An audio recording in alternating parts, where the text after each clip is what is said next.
Hello viewers, welcome to my channel Rezina কিচেনে তোমাদের স্বাগত। আজকে তৈরি করে দেখাবো ফুলকপির পকোড়া।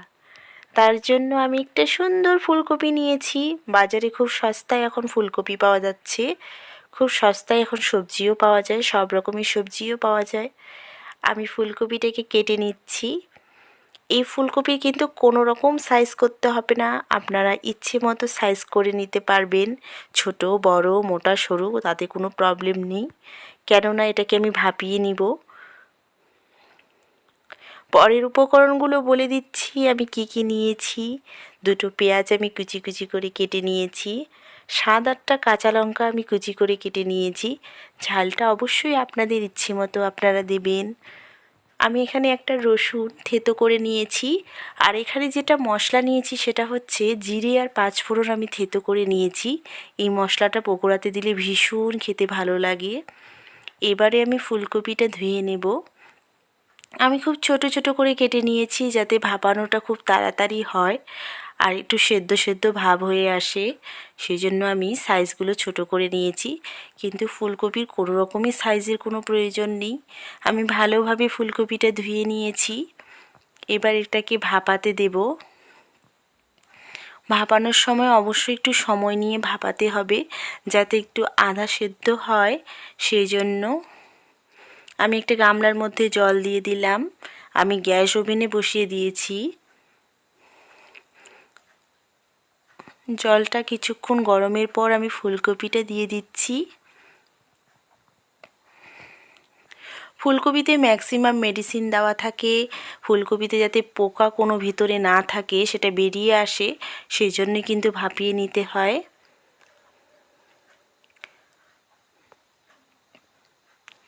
কিছুক্ষণ ঢাকা দেওয়ার পর এটাকে নেড়ে চেড়ে দেব। এটা যদি খুব বেশি সেদ্ধ হয়ে যায় তাতে কোনো প্রবলেম নেই। আমরা সবজিতে কিন্তু অনেকটাই 1-2 মিনিটের জন্য ভাপিয়ে নিই, কিন্তু পকোড়ার ক্ষেত্রে এটা 5 থেকে 10 মিনিট ভাপিয়ে নেবেন। ভাপানো হয়ে গেছে। একটা ঝাঁঝরির সাহায্যে আমি জলটাকে ছেঁকে একটা প্লেটে তুলে নিলাম। দেখুন এটা হাত দিয়ে টিপলে কিন্তু অনেকটাই সেদ্ধ হয়ে গেছে। খুব গরম, আমি একটু করে ঠান্ডা করে নেব। কিছুক্ষণ ঠান্ডার পরে আমি একটা গামলার মধ্যে এটাকে ঢেলে নিচ্ছি। এবারে পেঁয়াজ কুচিটা দিয়ে দেব। পকোড়াতে তো আপনারা সবাই জানেন যে পেঁয়াজ কুচিটা একটু বেশি দিলে খেতে ভালো লাগে। রসুন বাটা দিয়ে দিলাম।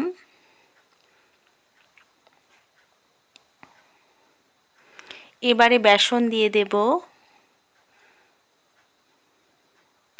3 চামচের মতো বেসন, আমি 4 চামচ বেসন দিয়েছি।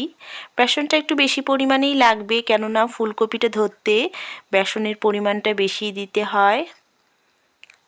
মশলাটা দিয়ে দেব। এই মশলা দিলে কিন্তু পকোড়া খেতে দুর্দান্ত সুস্বাদু লাগে, এজন্য অবশ্যই মশলাটা অ্যাড করবেন। হাফ চামচের মতো হলুদ গুঁড়ো দিয়ে দিচ্ছি। আমি এখানে একটা কথা বলি, লবণটা কিন্তু সবার শেষে দিতে হবে। লবণ দিয়ে দিলে কিন্তু এটা জল ছাড়ানো শুরু করবে। আমি সবজি মশলা সামান্য পরিমাণে দিয়ে দেব। এই মশলাটা দিলেও কিন্তু পকোড়া খেতে দুর্দান্ত সুস্বাদু লাগে। লাল মির্চি দিয়ে দিচ্ছি। এটা আপনাদের পছন্দ মতো আপনারা দেবেন। আমি কিন্তু কাঁচা লঙ্কা লাল মরিচের গুঁড়া দুটোই অ্যাড করলাম। এবারে হাত দিয়ে এটাকে চটকে নেব। খুব কিন্তু চেপে চেপে নাড়বেন না, হালকা করে এটাকে মেখে নেবেন যাতে ফুলকপিগুলো গোটা গোটা ভাব হালকা হালকা থাকে। এবারে কাঁচা লঙ্কাটা দিয়ে দিচ্ছি।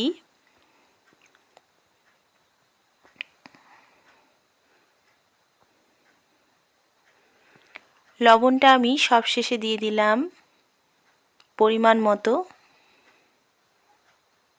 লবণটা একেবারেই ঠিকঠাক করে দিতে হবে যাতে কম বেশি না হয়। একটু 19-20 হয়ে গেলে কিন্তু এর টেস্টটা একেবারেই অন্যরকম হয়ে যাবে, সেই জন্য খুব সাবধানে লবণটা দিতে হবে। মাখা কিন্তু আমার হয়ে গেছে। এবারে আমি গ্যাস ওভেনে একটা ফ্রাই প্যান বসিয়ে দিয়েছি। ফ্রাই প্যানটা আমি গরম হতে দেব।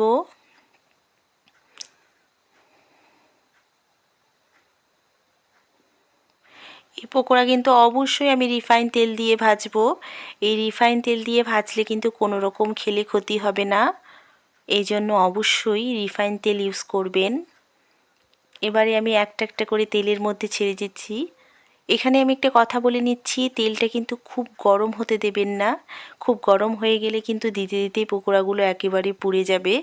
সেই জন্য হালকা গরমেই তেলে এটা ছাড়বেন, তাহলে ভিতর থেকে সেদ্ধ হয়ে আসবে। আর এটা কিন্তু মিডিয়াম ফ্লেমে ভাজবেন প্রথমের দিকে, তাহলে ভিতর থেকে সেদ্ধ হবে, ভিতরে কাঁচা কাঁচা ভাবটা থাকবে না। তেলে আমি একটা একটা করে ছেড়ে দেব।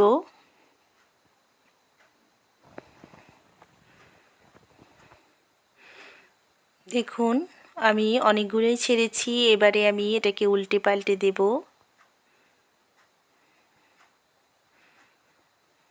এটা হালকা হালকা করে আমি উল্টে পাল্টে দিয়ে দিলাম। দেখুন এভাবে লাল লাল করে আমি ভেজে নিচ্ছি।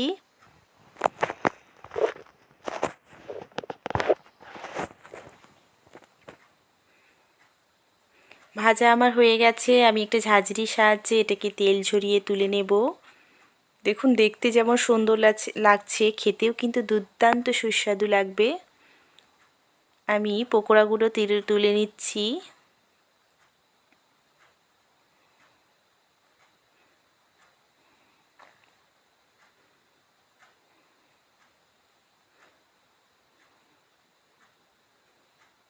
দেখুন আমার একেবারেই রেডি হয়ে গেছে ফুলকপির পকোড়া। এটা চা কফি আপনারা নাস্তাতে খেতে পারেন, এটা কিন্তু ডাল ভাতে খেতেও দুর্দান্ত ভালো লাগবে। আপনারা বাড়িতে এটা অবশ্যই অবশ্যই তৈরি করুন। আর প্লিজ প্লিজ আমার চ্যানেলকে অবশ্যই সাবস্ক্রাইব করবেন, বেল আইকনটা ক্লিক করে দেবেন, কমেন্ট বক্সে অবশ্যই কমেন্ট করবেন।